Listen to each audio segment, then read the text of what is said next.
I am so mad at myself. I wanted to make this video like 2 weeks ago, but life was kicking my ass and I ended up not making it. But I wanted to tell you guys to not have any high expectations for Bridgerton season 3 because it's not gonna be good.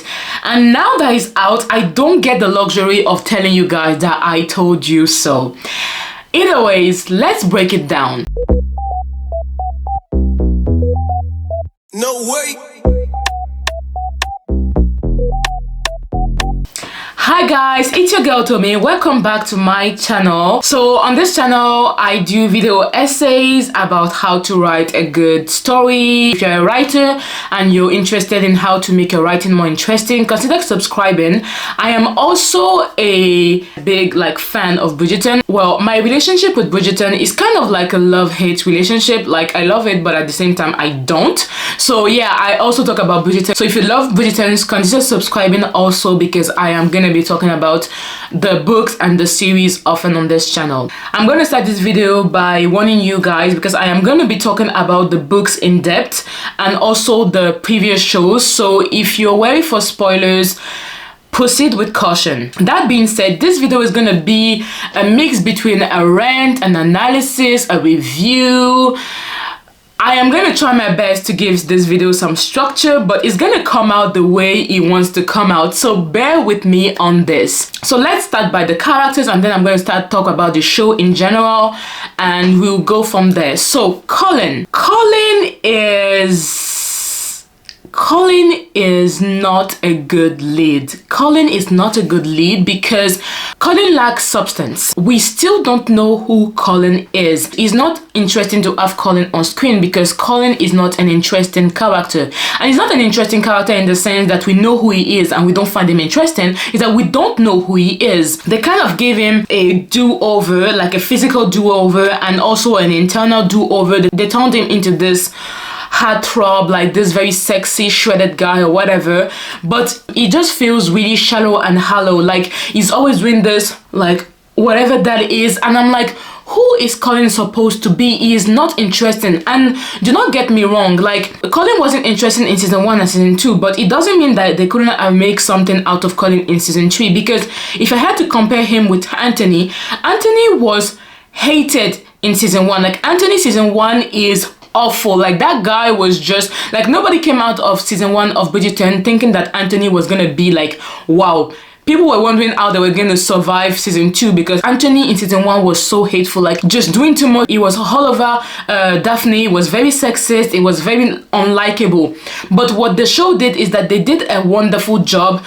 Yes, it got the makeover, like they made him sexy and whatever, and Jonathan Bailey is a very good looking man, like let's just say it how it is. He's a very good looking man, but they made a huge effort to give him substance. So they explained why Anthony was so annoying. They explained some of his behavior because we got to understand that he has a lot of responsibility being the firstborn. We also got to understand that his relationship with his father and the trauma that caused and just the pressure that is on his shoulders. And although it doesn't make everything correct, although it doesn't excuse everything, all his behavior in season 1, at least we got to understand where he's coming from and they got to give him substance. I feel like a lot of firstborn can relate to Anthony's sentiment of responsibility and Anthony's like all the weight that he feels on his shoulder, and so they make him interesting as a character. We wanted to learn more about Anthony. That wasn't done for Colin. Colin is still very hollow and very shallow as a character, which makes it very difficult to have him on screen. Secondly, Jonathan Bailey is an exceptional actor. Let's not get it wrong. I personally think that Jonathan single-handedly carried Bridgerton season 2 because Kate was not explored well. Unlike in the books, the show didn't explore her backstory. The show didn't justify the reason why she was also acting the way she was acting. They did a wonderful job for Anthony, but the same wasn't done for Kate, and I really hated that in season 2. If you want to know exactly what I mean by that, go check out my video Justice for Kate. It's one of the first videos that I did on YouTube, so it's not the best video ever, but I really go in depth into why Kate should have had more screen time and why we should have focused more on Kate. But despite that, because Jonathan was such a good actor, and the way he conveyed his emotion and just the lines I delivered and the way he delivered them, I feel like we actually forget how hollow Kate was, and also how Simon Ashley is not that, like, she's not a bad actress. I'm not saying that at all, but I just feel like compared to Jonathan Bailey, we could clearly see that he had more experience. We could clearly see that he had more experience than her. We could clearly see that their acting wasn't on the same level of acting, basically. So yeah, Anthony was such a good character, and he was able to save Bridgerton season 2. Now, Colin is not that good of an actor. He's giving me more Disney than what I would expect. The way he conveys his line is not very interesting.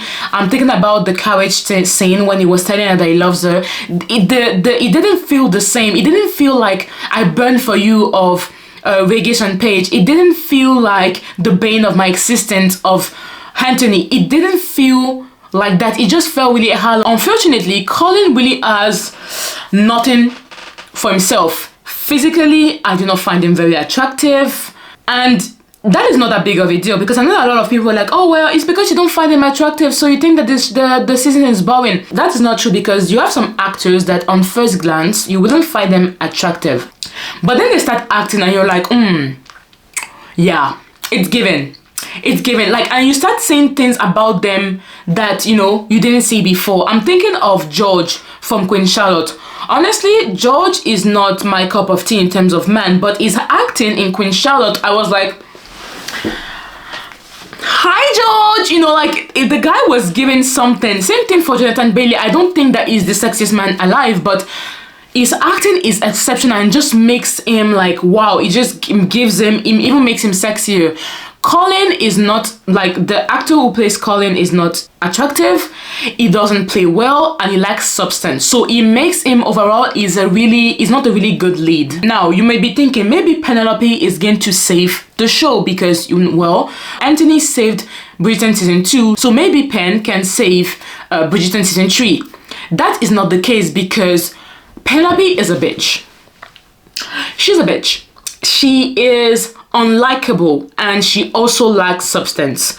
Let us start with the fact that she's unlikable, and I'm just going to run through Penelope's trespasses. What she did to Marina was awful. Like, justify it as you want, it didn't come from a good in place, it came from selfishness, and she basically tried to ruin, by the way, she did ruin Marina's life, in the sense that, for those who haven't read the book, Eloise's book starts with the death of Marina because she falls into a depression and she drowns herself. The horrible part is that she doesn't die right away, so she suffers and then she dies. I think if the show follows the book, she's going to eventually unalive herself because the love of her life dies. She's forced to marry Crane, and she doesn't love him, and also he kind of RIPs her in the book, so she's gonna end herself. And so in a sense, Pen kind of sentenced Marina to an early death, just to put it like that. I'm not saying that it's necessarily her fault that she decides that she falls into a depression and then takes her own life, but the actions of Pen are directly linked to the fact that Marina is going to take her own life. And because Marina and Colin would have been happy, like they would have been happy. And the point I'm trying to make is that Colin would have married Marina regardless of whether she was pregnant or not. And Colin told Marina in season 1, he was like, well, if you had told me that you were pregnant, I would still have married you. And the fact that he did not marry her was that everybody knew. So now it was, he couldn't marry her anymore because now everybody knew. But if Pen really wanted to save Colin, like she pretended that it came from a place of care for Colin, she would have told Colin directly. She was like, hey Colin, I have something to tell you about Marina. Actually, she's pregnant, and so that he could have made a decision from a place of, okay, I know what's going on, then I can make the decision whether I want to marry Marina or not. But Pen took the decision out of his hand because she wrote it down in Lindsay Whistledown, and so she made it everybody's problem and everybody's business. And even if Colin was still in love with Marina, he couldn't marry her. He could forgive her, but he could not marry her. And if it wasn't in Lizzie Whistledown, he would have married her because he told her, if you had told me before, I would have married you. But whatever. So Pen could have went about exposing Marina in other ways than putting it in Lady Whistledown. The action of revealing that Marina is pregnant in Lady Whistledown was to make it impossible for Colin to ever be able to marry Marina, because she was selfish, she wanted a crush for herself, and she just couldn't bear it. And of course, obviously, she kind of justified her action with the fact that she cares about Colin, but I feel like if she really cares about Colin, she would have went to him directly and not humiliate him also in her papers. And Pen is even more horrible as a person, because if Crane didn't come to marry Marina, if they didn't discover that a lover actually died at war and the brother accepted to take responsibility and marry her to take care of the children, Marina's life would have been horrible. Like, at that time, like, you could not even talk to a man all by yourself. Now imagine being pregnant and unwed. Like, this level of cruelty that Penelope's act was like, it was unfathomable. And I really wonder how they're really going to justify that in season 3, in the second part of the season, because when it comes out that she's a Whistledown, people are gonna be like, damn, you're a bitch, like, this is horrible. And that's just season 1. Season 2, she does the same thing to Eloise, and I'm just like, whoa, like, this girl needs to be stopped. Like, she's really unhinged. And the fact that she revealed that Eloise had a friendship or whatever it was, a crush with that Prince guy, was also as terrible. Like, she could have been ruined. And by the way, it's very weird because the show, they kind of brushed over it, the fact that Eloise was talking to this guy. They didn't follow up on that, but I'm like, this is completely stupid, because Eloise should have been ruined. And the fact that she just came out on top wasn't explained in the show, and because there's no explanation, like, what Penelope did should have ruined Eloise. And the fact that she did that to her best friend, like, once again, Pen was selfish. Like, she tried to justify her action by saying, I did it for you, but no, she did it for herself. And at some point, Pen just have to admit that she's a horrible person.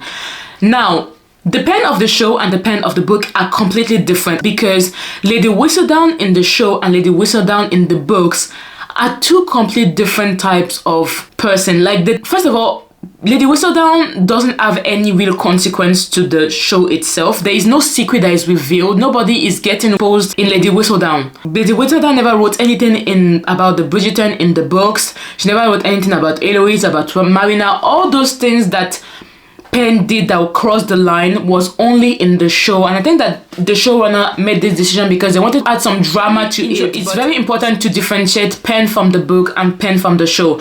Pen from the book is boring, but she's not evil, and Pen from the show is boring and evil. Let's just put it like that. Now, talking about a makeover, she is gorgeous. Like, the actress that plays Pen in the show is gorgeous. Like, she's literally glowing. Like, she's glowing. Like, talk about Beauty and the Beast, because damn, she is just she looks wonderful, she looks beautiful. But it doesn't stop the fact that she doesn't, like, apart from the fact that she just decided that she wants a husband and she is a pick-me share and she doesn't know her worth.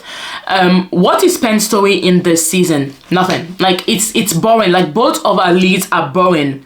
Now, talking about their love story lacks substance and is too fast. What do I mean by it lacks substance? Bridgerton have this problem of one-shot love stories, and it works for Bridgerton season 1 because it was introduction. Everybody was introduced. Because Daphne and Simon met each other in the beginning of the season when everybody was introduced, and by the end of the season they were in love, so it worked perfectly.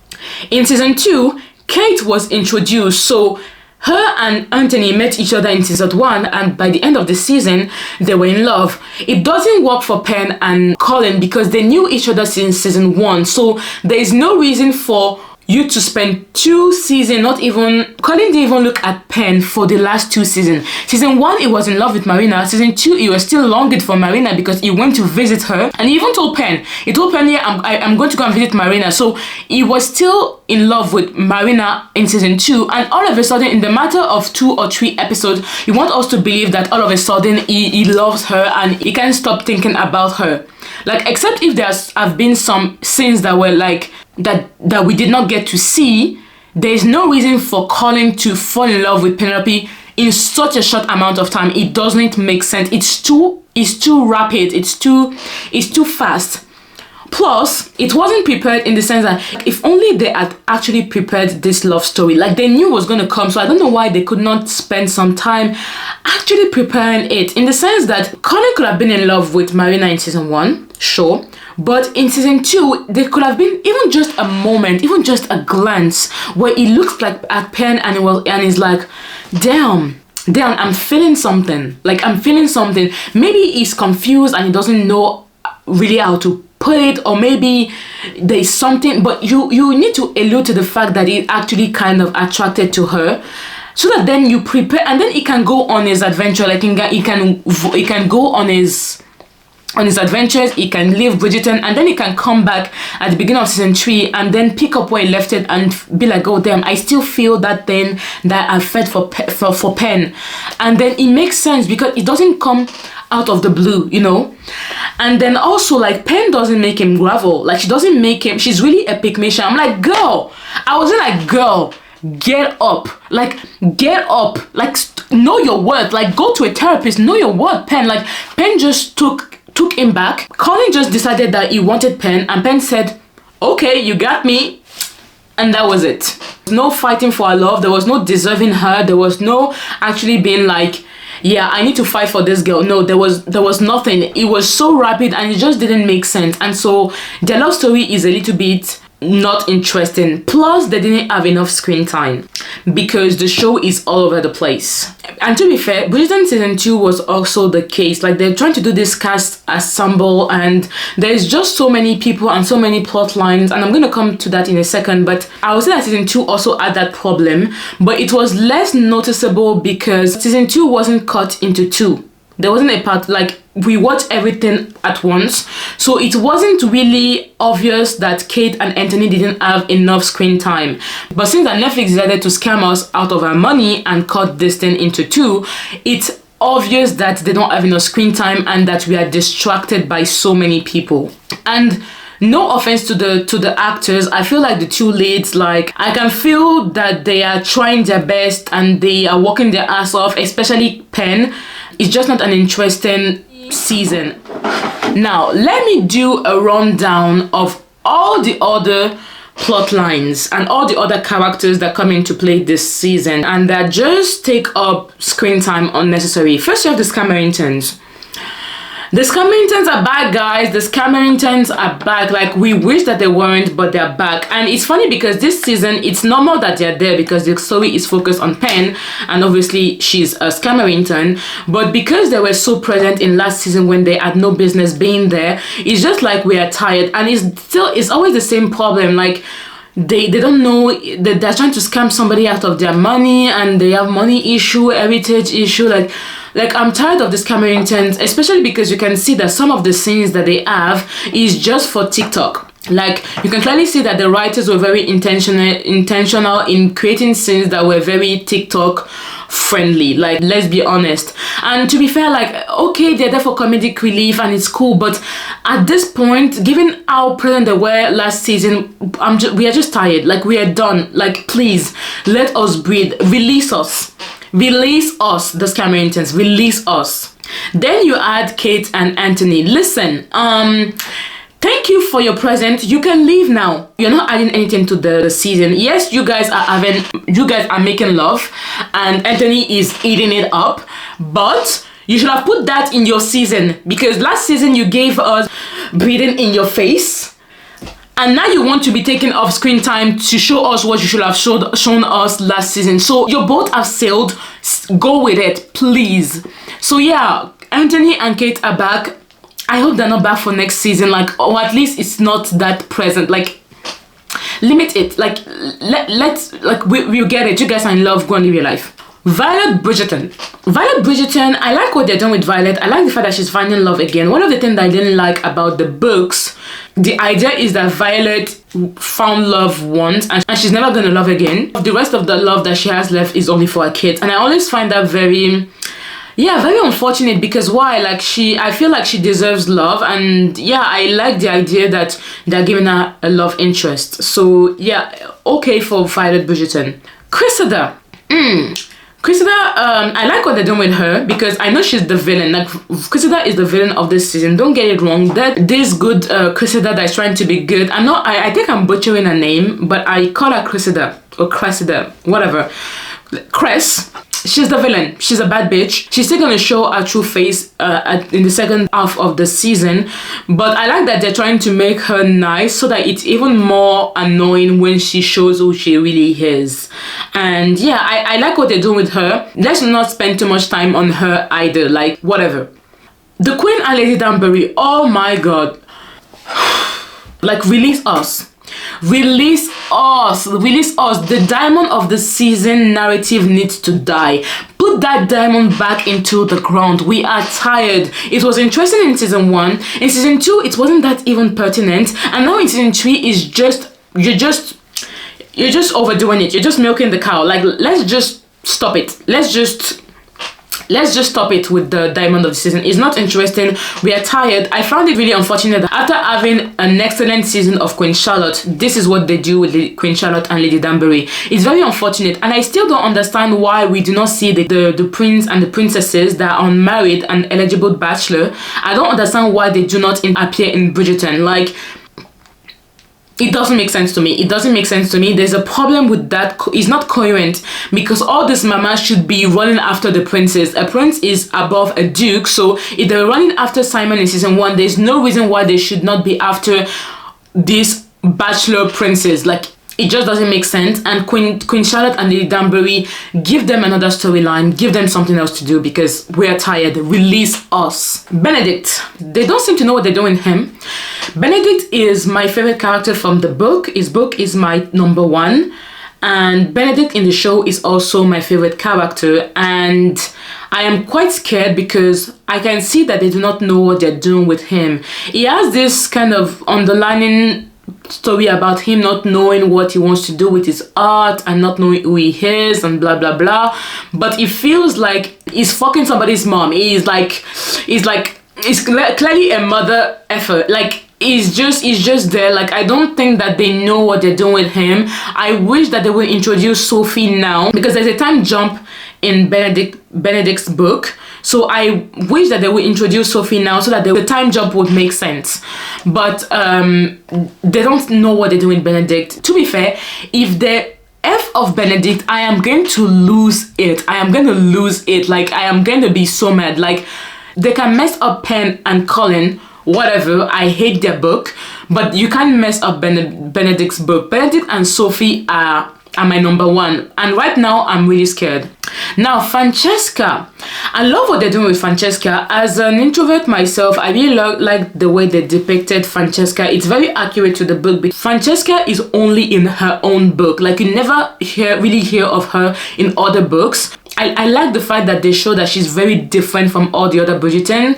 I like the fact that she's introverted. Some people are saying that she's autistic. I wouldn't go as far as to say that she's autistic. Nothing has been proven that there's not enough proof to make that diagnosis. But I like the fact that they're showing a different kind of love and that love can be silent. Like, there's so many words in silent. And I think that we live in a world where people think that they need to, like, talk all the time and you need to give these speeches that are so inherent to, like, the identity of Bridgerton. But I just feel like silence is also a form of love and just you're beside somebody and you understand them. So yeah, I really love Francesca and I'm happy that they're introducing her now.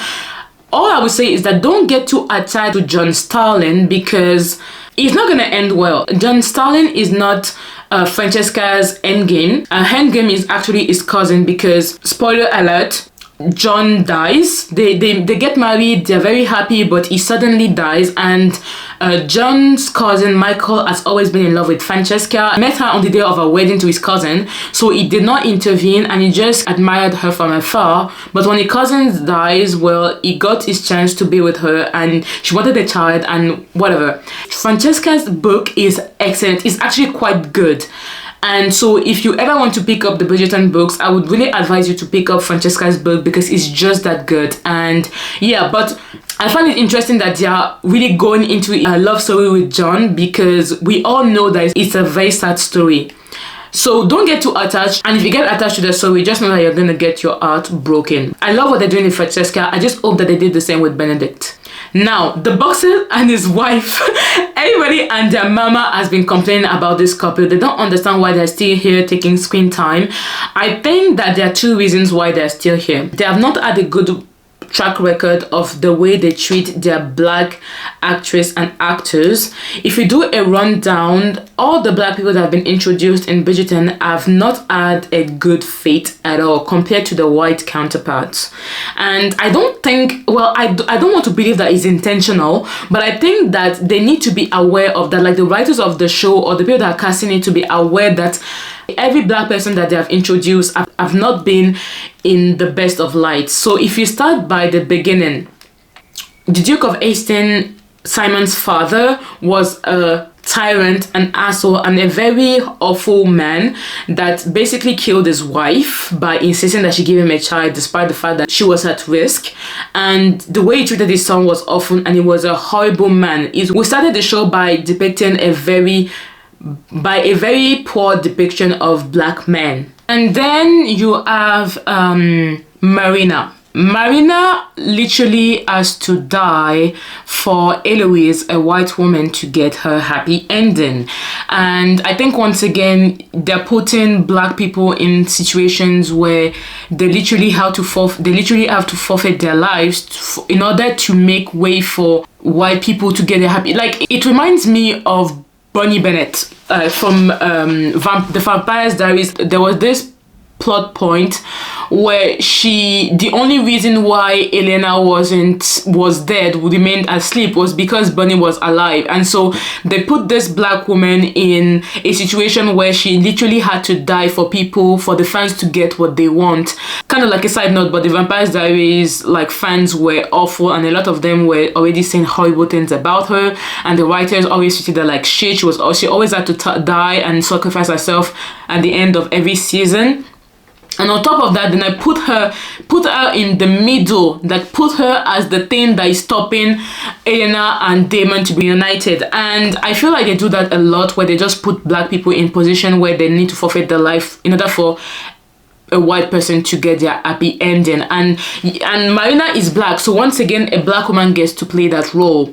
And then you have the Duke, which is quite nice, but also, can we just talk about the fact that he was literally RIP'd by his wife, and he was the one that had to apologize to her, and he was basically kind of like the bad guy in season 1 because he lied to her, and she's kind of this victim, but at the same time, like, she literally violated that man, and he was the one that had to come back begging. Now, moving on, Lady Danbury. Danbury seems childless. She doesn't seem like she has anything going on. All she's doing is helping other people, and other people get what they want. So she's kind of like this mammy that is there to, like, make sure that every other person gets what she wants. Her as a person, her needs are not even considered in the show. And then it just gets worse when you enter Queen Charlotte, when she literally gets, like, the very first thing of Queen Charlotte is her getting RIPE by her terrible husband, and again and again and again. And the show kind of try to make it fun and make it come like a joke, and I'm like, it's just very traumatic. As a black woman, that those scenes were traumatic, and they try to make it light, and I just don't understand why Hollywood just seems to find it funny that violence against people of color is just seen as something that is kind of like normal and funny. So Lady Danbury's presentation is trash. Now, Lord Danbury, even worse, because that blackface nonsense. I'm not even going to get into Lord Danbury. You can see how, once again, is not a very good representation of black men. Charlotte herself, she's the queen. Wonderful. Good representation, right? Well, not if you consider that the only reason why she was good enough for George is because George has a problem. George is mentally ill, and that's why she was chosen in the midst of all the other princesses that they could have they chose her because she was just good enough, you know, like, she's kind of black. So, and it was kind of alluded to in episode 1 of Queen Charlotte that the only reason why she was kind of good enough is because obviously they are the secret, and it was the fact that George wasn't always there mentally. So basically she was just good enough because she was a black woman. Time and time again, black women in Bridgerton and just black people in Bridgerton in general are not put in the very best of light. And so I think the boxer and his wife are there to appease the fan, and they are the only good representation of black people on that show. And clearly I think that they're just there to show that yes, we have black people and they're not suffering. They are not dead, RAP'd or suffering. So yeah, that is what they are there for. And the second reason why they could be there is to start the discussion about the class conflict in Bridgerton. Class conflict, which is at the center of Benedict's book, because Benedict marries Sophie, who is at a lower caste than him, and so I feel like they're also there to start the discourse.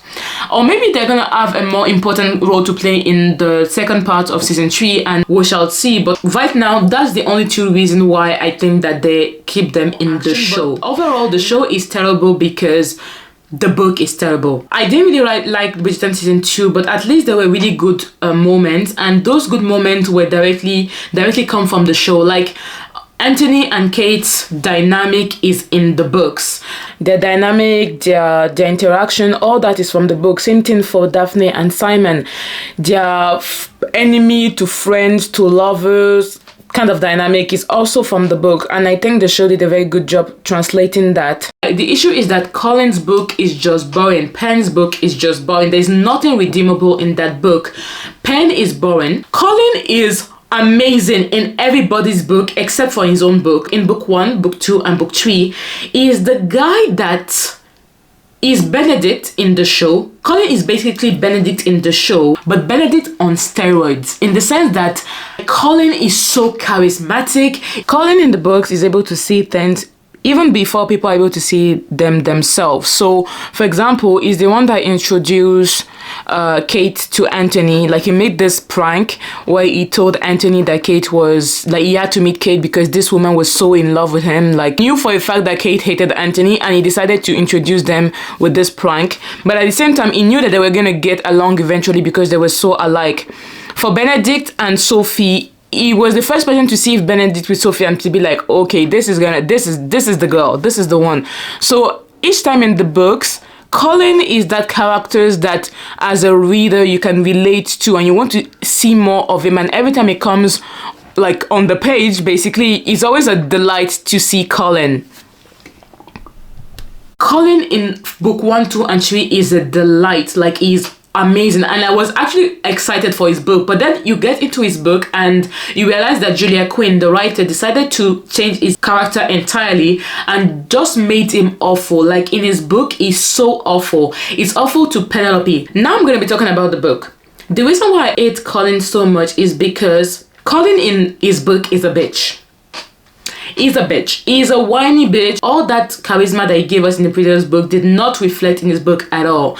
And the way he discovers very early on that Pen is Lady Whistledown. And the way he discovers it, I fucking hate it, because he follows her and then she has like the Lady Whistledown paper that she writes, and then she gives to someone and that person publishes it. So he grabs her and he's like, tell me what is inside or I would read it myself. And obviously she knows that he's gonna read it, so she tells him that she's Lady Whistledown, and then he gets so mad at her and he kissed her at that moment, and he kissed her again. He basically was like, I am taking you home to marry you. And so Pen is happy because she's a pick-me-sha, but also she's quite confused because he doesn't even give her the opportunity to say yes or no. It's just like, I'm gonna marry you. He drags her to Lady Featherington's house and like, I'm gonna marry your daughter. And Lady Featherington is always like, oh yeah, sure, wonderful, finally we have a Bridgerton in our family. And then he proceeds to be really awful with her because he's really insecure, because Pen in the book, she's a bad bitch. She has a business. She is rich. She's rich. Girl was hustling. She got that bag. And he's jealous because he's a man and he's also writing. He has his journal, but he's not quite sure about his writing skills. Whereas Penelope is already an established writer. Like, she has a career. And so he's quite jealous and quite mean to her most of the time. And that is not even the reason why I hate him. I hate him because of the end of the book. So Cressida, who is the villain, discovers that Pen is Lady Whistledown. Pen in the book is on a journey to finding a voice. They kind of allude to it in the show when she says, the voices, like, I have the things in my head do not, like, on the way from my head to my mouth, it doesn't come out right. And that is from the book, because the issue is that she has so much to say, but she doesn't know what to say. It comes out really awkward. And so she doesn't defend herself. Cressida is always insulting her, being a bully, being a bitch, and Penelope never says anything. And so the entire book is basically Pen finding a way to actually defend herself and voicing her opinion. And at some point, Cress said something and Penelope just claps back.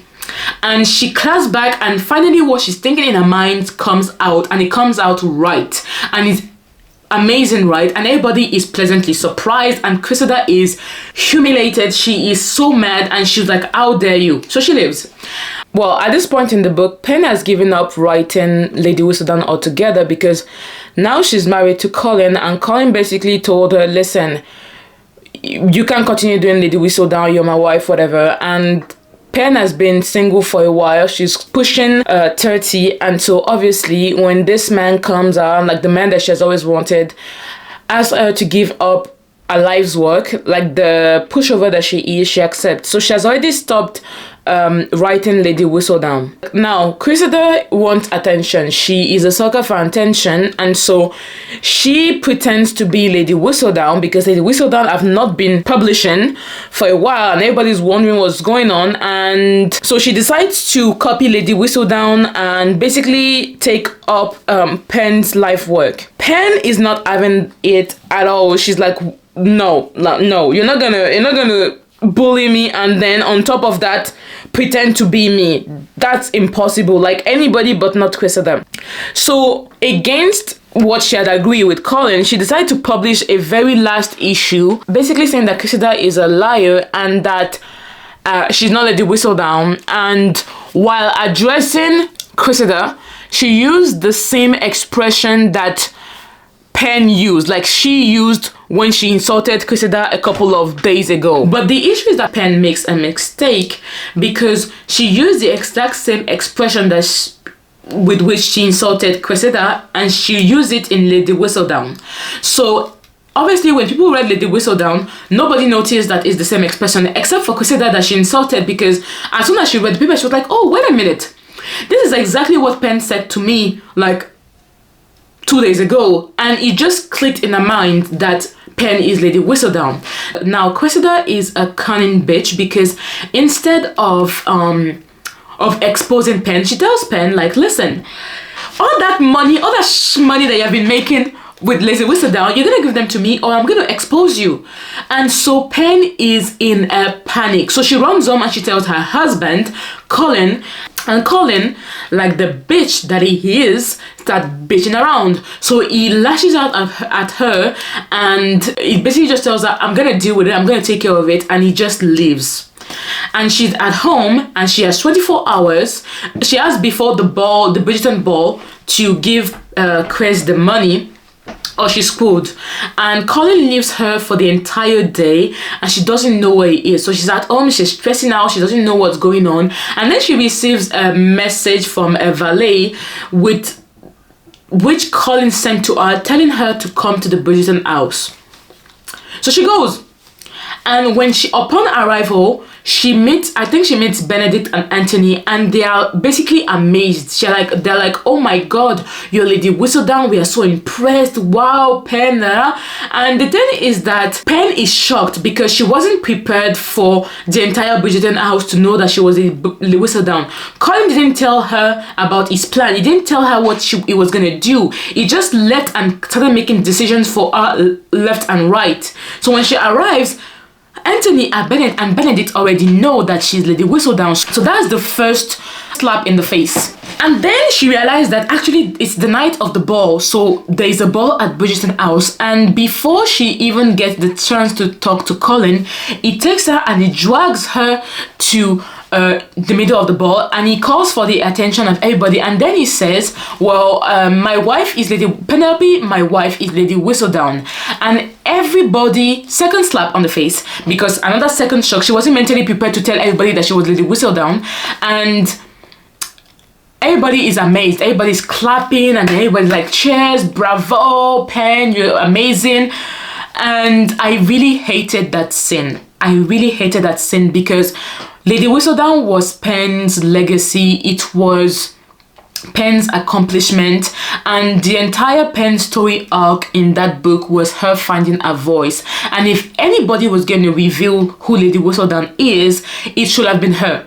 It should have been her. It was the moment for her to take back a voice and to say, this is me.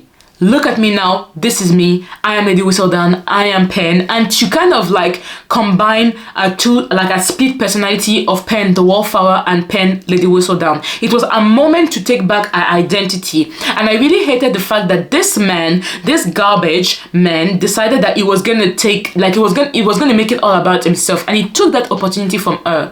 So she never got to voice her opinion. I feel like the book was such a letdown because they made this entire story about Pen finding a voice, and then at the end of the show, she never finds a voice. She never voices out. The only moment where she actually voiced out her opinion was not in a good way, was not presented in a good way, because that was basically what led her to be revealed at Lady Whistledown. And then at the end of the book, she wasn't the one that revealed that she was Lady Whistledown. Now everybody was happy that she was Lady Whistledown, blah blah, they clapped and bravo or whatever. But the next day, people started remembering all the things that she said about them, and they were a little bit less nice. And the book really didn't really go into details on that, but essentially she was a little bit shunned from society, and she stopped writing Lady Whistledown, of course, and then she focused on helping Colin publish his stupid books. And yeah, so that's why I feel like the books itself are not good, and everything wrong in the show is directly stems from the book. Begging Colin to kiss her is from the book. If the show is not good, it's because the book itself is not good.